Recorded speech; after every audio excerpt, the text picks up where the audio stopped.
Salut les passionnés de cyclisme. Bienvenue sur Kiki Sport, la chaîne 100% vélo, 100% passion. Ce projet, on le construit avec passion. Mais on a besoin de vous. Alors abonnez-vous, partagez, soutenez Kiki Sport pour qu'on puisse aller encore plus loin ensemble. Peu de gens pensaient que ce scénario deviendrait réalité. Quand on évoque le nom de Jonas Vingegaard, on pense généralement au Tour de France, au duel haletant avec Pogacar sur les cols français.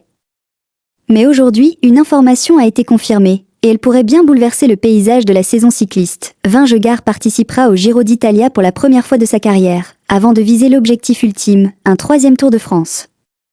Un choix audacieux et ambitieux, c'est un tournant majeur dans la carrière de Jonas Vingegaard, et un signal fort pour le monde du cyclisme. J'ai toujours considéré Jonas Vingegaard comme un modèle de coureur calme et réfléchi.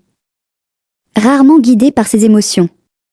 Ses 2 victoires consécutives au Tour de France, ainsi que son maillot rouge à la Vuelta à España la saison dernière, ne sont pas le fruit du hasard.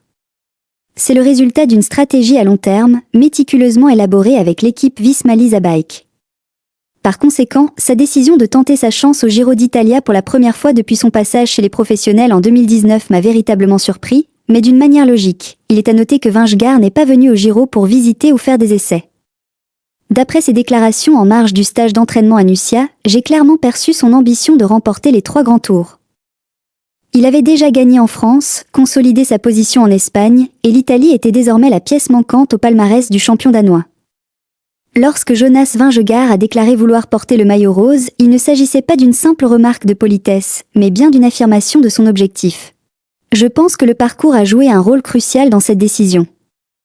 Le Giro de cette année est conçu pour être plus accessible que les éditions précédentes, avec moins d'étapes de montagne éprouvantes qui mettent à rude épreuve l'endurance des coureurs. Pour un coureur comme Vingegaard, qui privilégie toujours le Tour de France, les conditions sont presque idéales pour tester sa forme sur le Giro sans trop compromettre son objectif de juillet. Autrement dit, c'est un pari réfléchi, et non un pari inconsidéré. Lorsque Jonas Vingegaard a décidé de participer à la fois au Giro d'Italia et au Tour de France, la pression allait forcément augmenter de façon exponentielle. Le calendrier chargé, l'intensité élevée et surtout la confrontation directe avec Tadej Pogacar sur le Tour représenteront le plus grand défi.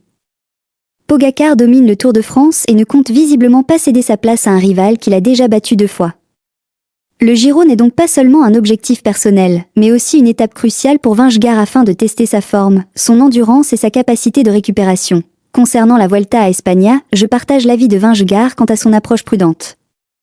Sa décision de laisser la porte ouverte à la défense de son titre témoigne de sa maturité.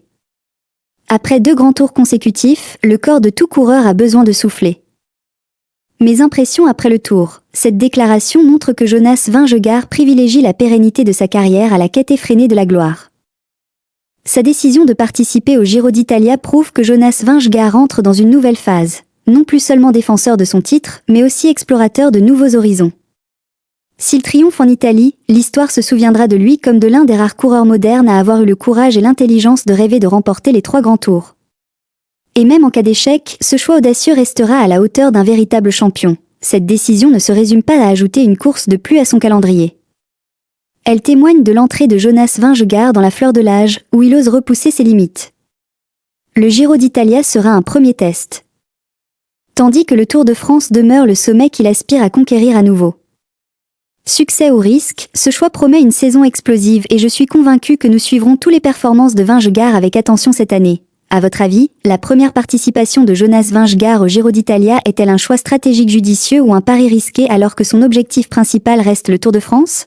Pensez-vous que Jonas Vingegaard possède la forme physique et la force mentale nécessaires pour remporter le Giro d'Italia et vaincre Tadej Pogacar au Tour de France au cours de la même saison? Merci d'avoir regardé cette vidéo. Si tu as aimé, pense à t'abonner, liker et partager. On se retrouve très vite pour une nouvelle aventure sur Kiki Sport. À bientôt.